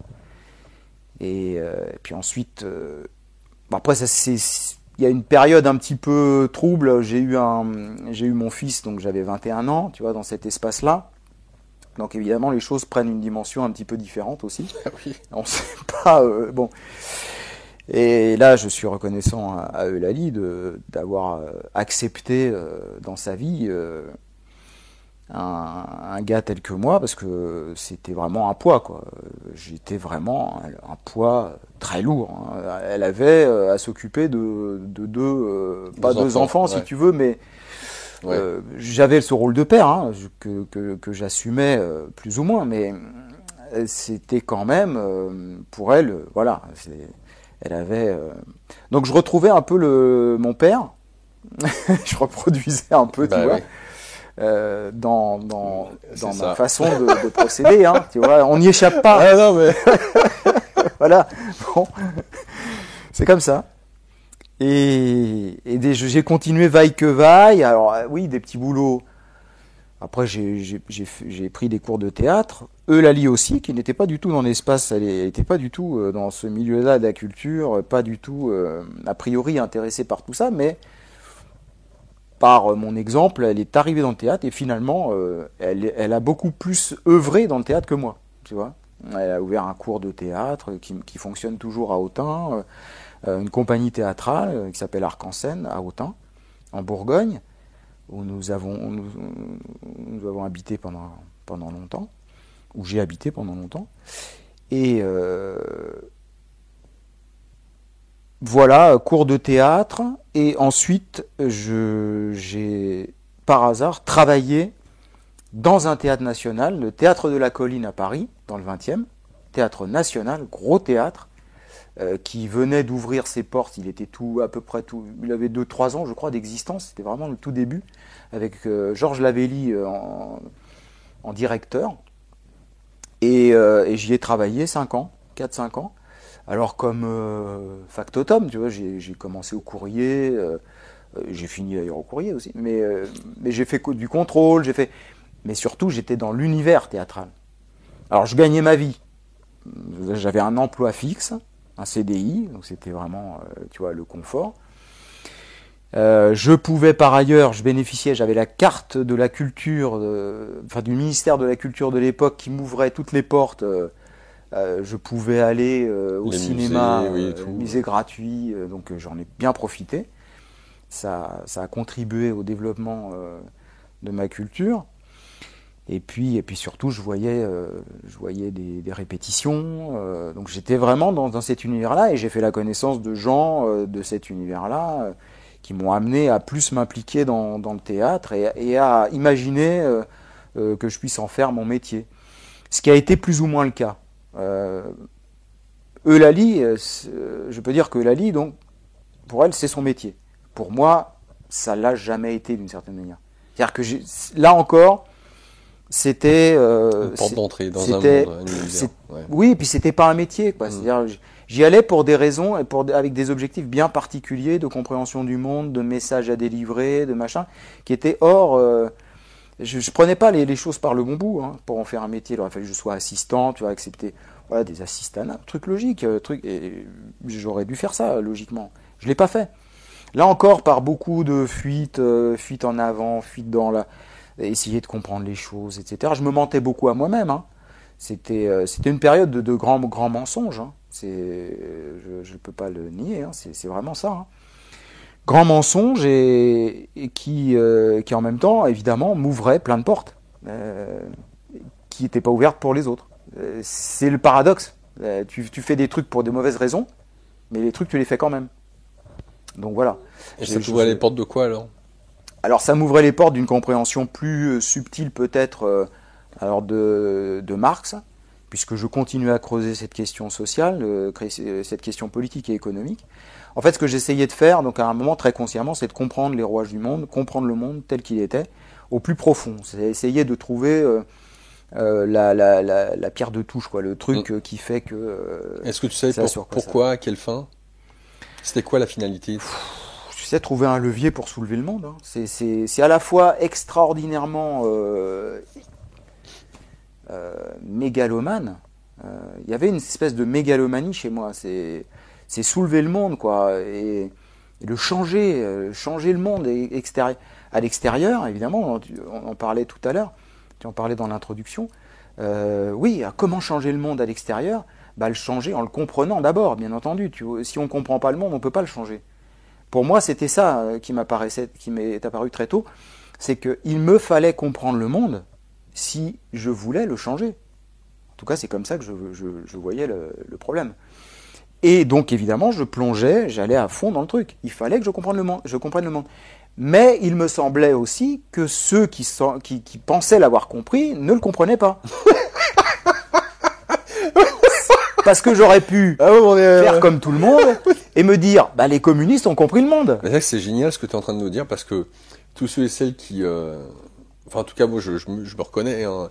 Il y a une certaine forme d'estime de soi à penser que ce que je pense, c'est mieux que de ce que pensent les autres. Bien sûr. Et de dire, attends, ils n'ont rien compris. Moi, du haut de là où je regarde... J'ai tout compris, parce que j'ai tout compris, je vais vous montrer comment il faut faire. Mais bien sûr. Je trouve ça génial, parce que dans cette logique, on peut voir surtout actuellement, et dans tous les communautarismes, j'appuie sur le isme par rapport au marxisme dont tu nous as parlé tout à l'heure, où chacun défend sa chapelle en étant persuadé qu'il détient, entre guillemets, la vérité ou le meilleur truc qui va tout changer. Et ce que là on est un peu avant la fin de la première partie, mais en tout cas on voit comment ça va se dessiner par la suite et comment tu vas totalement plonger dans le fait de vouloir œuvrer à te faire entendre, à changer le monde extérieur à travers... tu as été très actif en fait. La manière dont tu as pu, entre guillemets, échafauder des tas de projets, et pas des moindres, et ça a été très concret pour le coup. Genre, toi qui étais en rejet de la réalité, tu t'y as été à fond dans cette réalité et t'en as appris tous les rouages pour essayer de comprendre comment on pouvait justement changer le truc. Donc t'as été un créatif, mais qui est pas resté juste là à penser. T'as été dans la mise en œuvre, et pas qu'un peu. Donc, on va voir ça. Je trouve ça magnifique en fait de voir le jeu qui se joue. Adrien, un élément qui peut-être pourrait paraître anodin, mais je le mets en avant. Tu nous dis donc post-68, qui est passé par là. On est donc les années 70, enfin 60, 70, et 80 qui s'annoncent alors que toi tu as la vingtaine, t'es père, un enfant... T'es en Bourgogne, femme, etc. Donc, jeune père, avec des responsabilités. Bon, t'assumes le truc, mais en même temps, comme ton père, quelque part, t'as envie de fuite, t'évader, et en même temps changer les choses. Et l'argument qui généralement est donné, c'est, quand on est père de famille dans ce genre de circonstances, c'est « Oui, non, mais enfin, bon, je suis un artiste. La famille, c'est bien, mais j'œuvre pour le monde. Le monde est plus important que ma famille qui m'aime et va me comprendre et me supporter. » Donc, je trouve ça super. Donc, 68 dans cette histoire, libération, certains disent, libération de plein de choses. On sort d'une société patriarcale qui avait posé, voilà, faut être comme ci, faut être comme ça pour les hommes, comme ci, comme ça pour les femmes. Là, avec 68, on pourrait penser que tout saute. Toutes les barrières de pensée, les mœurs qui viennent à exploser.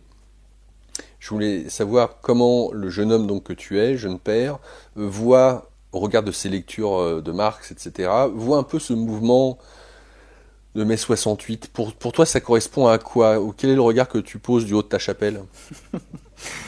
Du haut de ma chapelle, c'est un regard d'opposition, là encore, parce que comme de toute façon, j'avais du mal à m'identifier à quelques groupes que ce soit. Tous les groupes post-68, j'y adhérais sans y adhérer, j'y mettais un pied, j'y ressortais tout de suite, quand j'étais pas poussé dehors. Bref, voilà. Et 68, j'ai très vite compris, c'est ma compréhension, je prétends pas que ce soit la réalité ultime de 68, mais moi je comprenais 68 intuitivement, hein, parce qu'il m'a fallu du temps pour le comprendre réellement, pour en avoir confirmation pour moi-même. Mais 68 m'apparaissait comme non pas le début d'une nouvelle ère, mais comme l'aboutissement de l'ère précédente. En fait, ça m'est apparu très vite comme étant la conséquence logique du fonctionnement global d'un système qui passait du début de la fin du 19e au milieu du 20e, d'une société de production à une société de consommation. Et qui avait donc des nécessités différentes. Une société de production va appuyer sur la communauté de travail. Les grandes usines, grands syndicats, grande masse d'ouvriers, partageant les mêmes intérêts, ayant les mêmes objectifs, etc. Un peu d'uniformisation, donc communauté très forte de travail. Consommation, à l'inverse, veut dire individu, poussé vers plus d'individus, livré au maximum de ses désirs et de ses besoins à la marchandise. Donc, il y avait là, et 68, pour moi, c'était l'expression de ça. C'était, oui, il fallait faire exploser toutes les communautés, tous les verrous précédents, des sociétés très rigides. Il fallait faire exploser tout ça, et c'était pas qu'en France, c'était partout dans le monde en plus, donc ça se vérifiait. Il y avait une nécessité, si tu veux, pour moi c'était la nécessité de la marchandise, pas la nécessité de la liberté. La marchandise exigeait dans son mouvement, dans son auto-mouvement, exigeait un individu livré à elle, pieds et poings liés, mais sans qu'il le sache, en désirant venir à elle. Donc, il y avait un piège absolu là-dedans. Le 68 était l'expression de ce piège.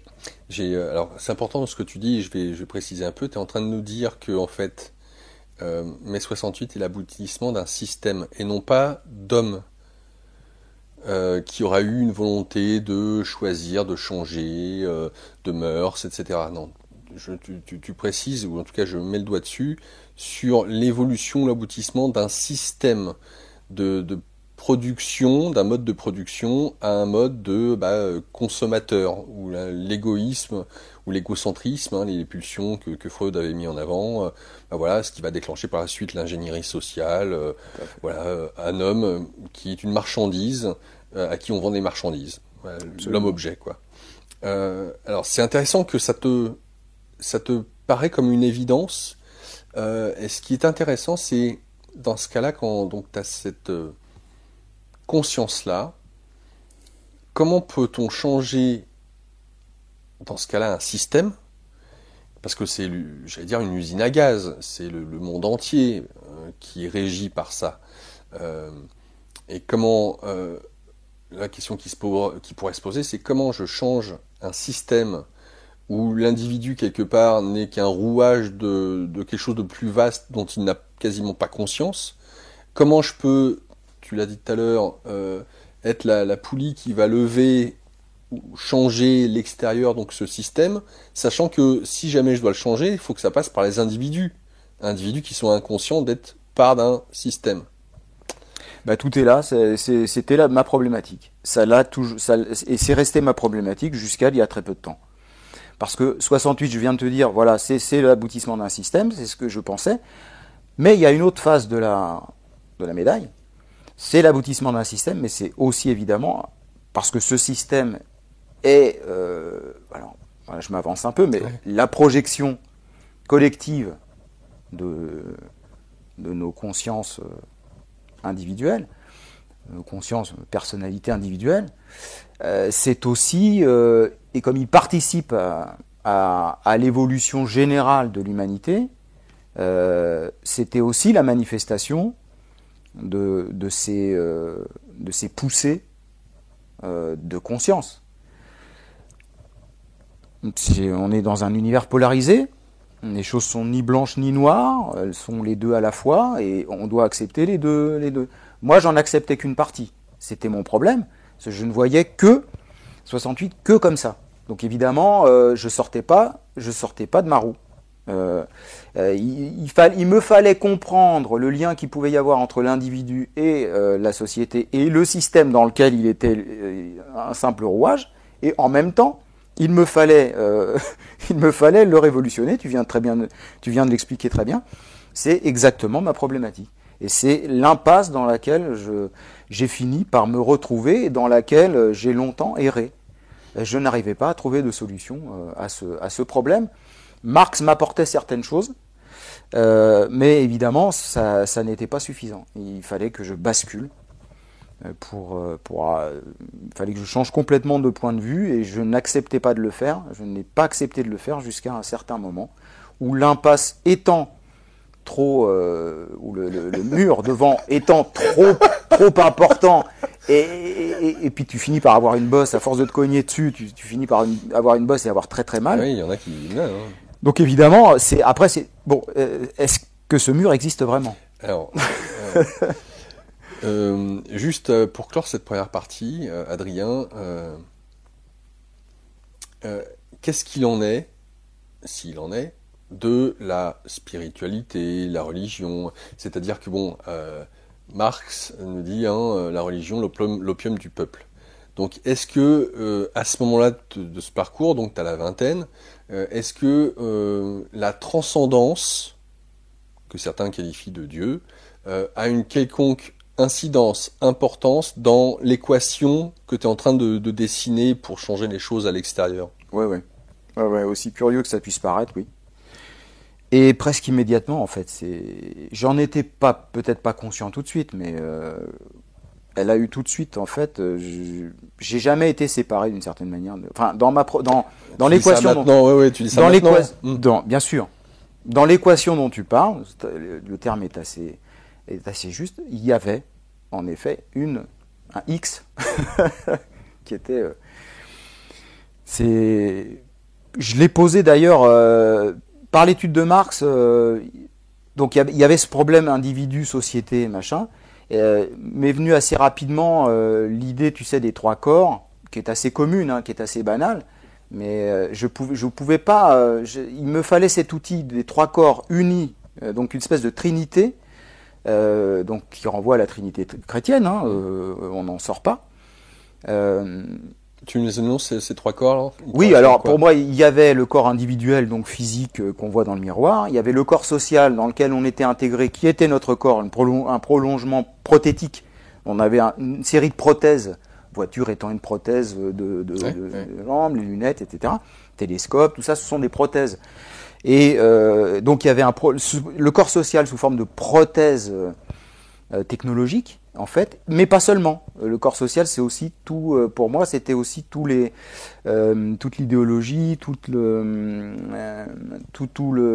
l'environnement symbolique que donne une société. Les individus autres aussi. L'individu en fait partie de ce corps social. Ah oui, de toute façon, pour moi, il n'y avait pas de séparation. Ces trois corps. Je les séparais pour des besoins d'analyse, mais tout en sachant qu'ils étaient inséparables. Et le troisième corps, alors ? Et le troisième corps, c'est le corps cosmique, c'est-à-dire la relation directe du corps individuel au cosmos. Et là, on arrive à la transcendance. Alors comment alors explique-moi, parce que jusqu'à preuve du contraire, encore une fois, je redis ce que je viens de dire. Marx, la religion du peuple, est-ce à dire que Marx était athée, qu'il ne croyait en rien? Et dans ce cas-là, dans l'analyse que tu faisais de Marx, non pas tant du marxisme, comment tu pouvais y inclure ce qui, pour la plupart des communistes, n'existe pas?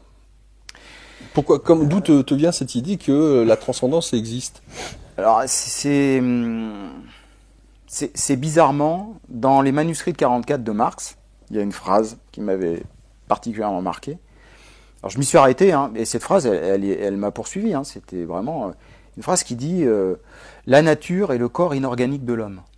C'est Marx qui écrit ça. Donc il voyait la nature comme le corps inorganique de l'homme. Alors lui, peut-être qu'il l'interprétait différemment, enfin il en avait une vision un peu différente, mais moi, il y avait la transcendance dedans. Oui, c'est ce qui pourrait, oui. Tu vois? Oui, je l'interpréterais aussi comme ça. C'est-à-dire qu'il y avait justement aucune rupture. À partir du moment où tu dis il n'y a pas de rupture, il y a une solution de continuité dans tout, énergétique, maintenant, on le sait,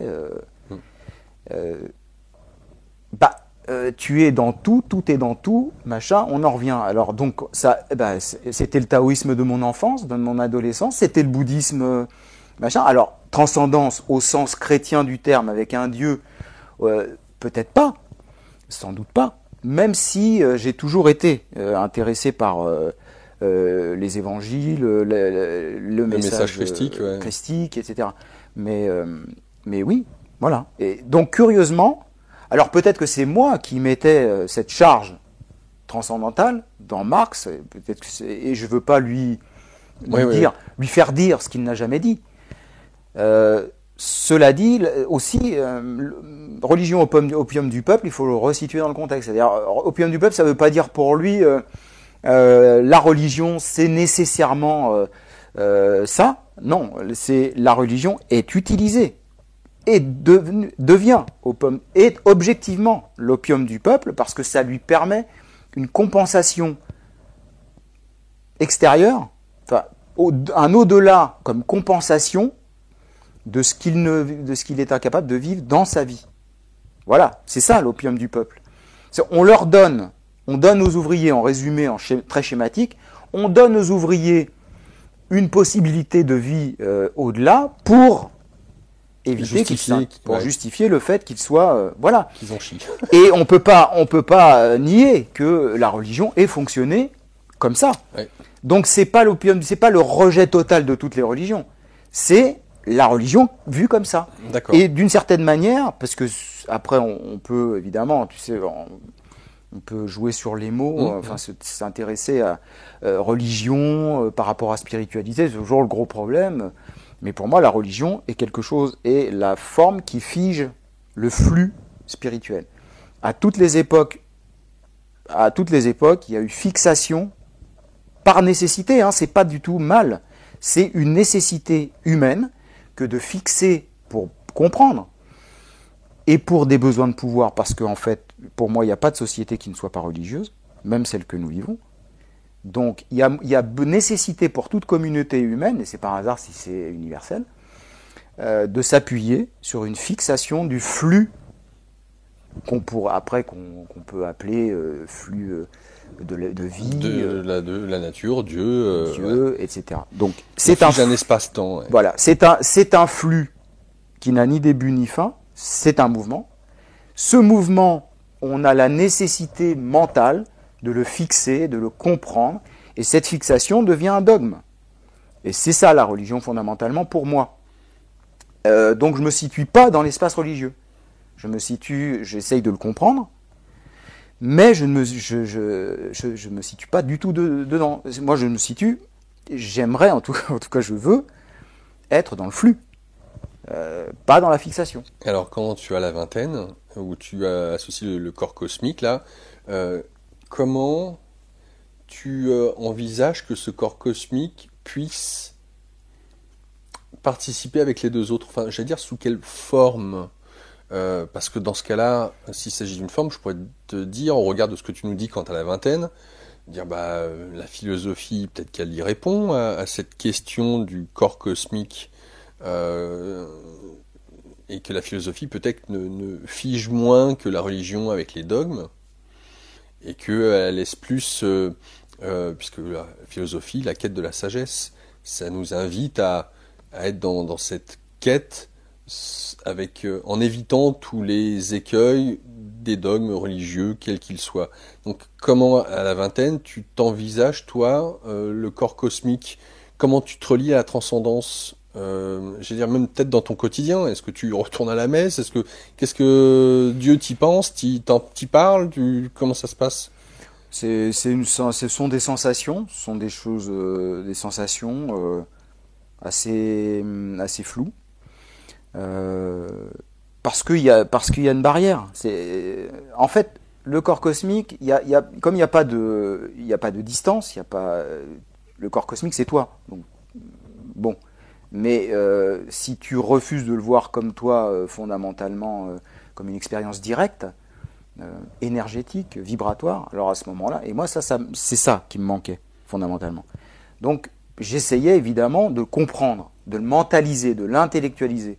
Évidemment, je faisais fausse route, puisque là, c'est impossible. Là, tu n'utilises pas le bon outil. Donc, tu peux pas. Alors, tu peux épiloguer dessus. Enfin, tu peux avoir un discours dessus, philosophique y compris. Enfin, certes, mais tu n'en as pas l'expérience. Ça fait toute la différence. Le corps cosmique, pour moi, c'était une liaison directe avec l'individu, mais il y avait le corps social qui s'interposait. Donc mon interprétation et ma compréhension de l'époque, c'était que le corps social grossissait, la machine que nous avions construite collectivement pour faire monter l'humanité en confort, etc., devenait une machine autonome, je le voyais comme ça, hein, comme un automate fonctionnant globalement, mondialement, et prenant la place de l'individu. Et je me projetais, moi, dans un avenir où l'individu était complètement avalé par cette forme qu'il avait construite. Donc, il y avait coupure, au bout, entre l'individu, le corps individuel, et le corps cosmique. Et c'était le danger. Et comme j'étais focalisé sur ce danger-là, j'essayais évidemment de le comprendre et de le toucher, de l'éliminer. J'essayais de le comprendre. Donc c'est le corps social qui m'obsédait. Du coup, le corps cosmique, il était là, de toute façon, tu vois. Et l'idée, justement, c'était de réunir l'individu au corps cosmique. Ah, mais comment toi, tu le... Alors, est-ce que ça voulait dire que tu pensais à cet âge-là que tu étais coupé du corps cosmique du fait de la machine, de cet emballement de la machine qui est en train de nous bouffer individuellement et collectivement? Est-ce que toi-même tu te sentais coupé? Ou est-ce que, déjà je parle d'individuellement, hein, je parle pas du collectif, ouais. D'accord? Est-ce que tu avais un moyen de te relier à ce corps cosmique, toi? Si oui, comment? Alors, à l'époque, oui et non, c'est-à-dire que c'était un risque potentiel en fait. Tu n'étais pas encore pour moi coupé, et on ne l'est pas, du corps cosmique. Bon, on ne l'est jamais, hein, ok. Bon, j'anticipe sur la fin, mais... On parle... Bon, maintenant c'est tout différent, mais je parle de la manière dont j'envisageais les choses avant. Le corps individuel et le corps cosmique menaçaient d'être coupés. Donc le corps social représentait le danger. C'était moi, le corps social, donc il y avait une projection. Il y avait des éléments d'imbrication, mais je ne comprenais pas leur forme réelle. Donc évidemment, je refusais. Quant à savoir ce qui intuitivement me pénétrait, si on peut dire, c'est de l'ordre de l'intuition et c'est de l'ordre de l'intérêt spontané. C'est-à-dire que oui, je pouvais aller dans les églises, pas à la messe, mais je pouvais y aller pour des besoins de vibration, d'écoute de moi, de retrouvailles avec moi-même. J'avais besoin, en fait ça se manifestait comme ça, par un besoin de se retrouver soi, donc beaucoup dans la solitude au milieu de la nature par exemple. Ouais, le fameux monastère, le moine. C'est ça, ou dans des lieux sacrés, et aussi par des lectures par ailleurs un petit peu de mystique ou comme quoi? Je te parlais des évangiles, après les évangiles apocryphes un petit peu, tu vois, connaissance un petit peu de tout ça. Après, par la bande, m'arrivaient alors après, avec toute la philosophie bouddhiste qui continuait de m'intéresser, donc je pouvais avoir accès à tout ça sans avoir aucune pratique de méditation, mais simplement dans un souci, oui, tout ce qui pouvait me raccorder. Je sentais la nécessité de me rapprocher de moi par ces intermédiaires-là. D'accord. Voilà donc fin de cette première partie avec Adrien Royot. Eh bien Adrien, on va se retrouver dans la deuxième. Vous avez apprécié cette émission. Alors c'est toujours Entre la première et la deuxième, parce que vous êtes bon nombre à suivre la première, un peu moins la deuxième, mais je précise quand même que la première a plus pour but de poser les bases de qui est notre invité, de ce qui l'anime dans les premiers instants de sa vie, avant que le basculement ou les changements s'opèrent dans la deuxième.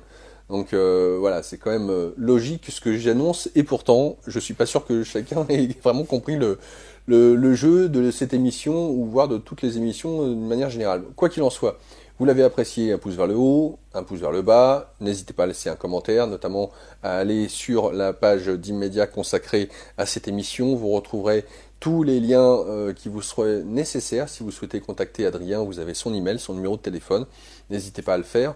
D'ailleurs, Adrien, si encore une fois on fait cette émission, c'est parce que tu m'avais envoyé un texte, enfin un texte, je sais pas combien il y avait de pages, mais tu te rappelles à peu près combien de pages? Ouais, c'était le texte nouvellement écrit, c'était 60 pages, mais j'y avais ajouté une annexe d'une chose que j'avais écrite précédemment. Ça faisait au total 150 pages, quelque chose comme ça, quoi. En tout cas, pour ceux et celles qui seraient intéressés éventuellement à te le demander, ou tout est écrit, et très bien écrit d'ailleurs. Merci. Donc bon, voilà, ça c'est un avis personnel. Donc n'hésitez pas, vous avez son parcours que vous pouvez obtenir en lui écrivant, en lui demandant par téléphone. Ou souhaitez aussi vous entretenir pour peut-être avoir des conférences avec Adrien. Là aussi, n'hésitez pas à le contacter. On se retrouve donc dans la deuxième partie. À tout de suite.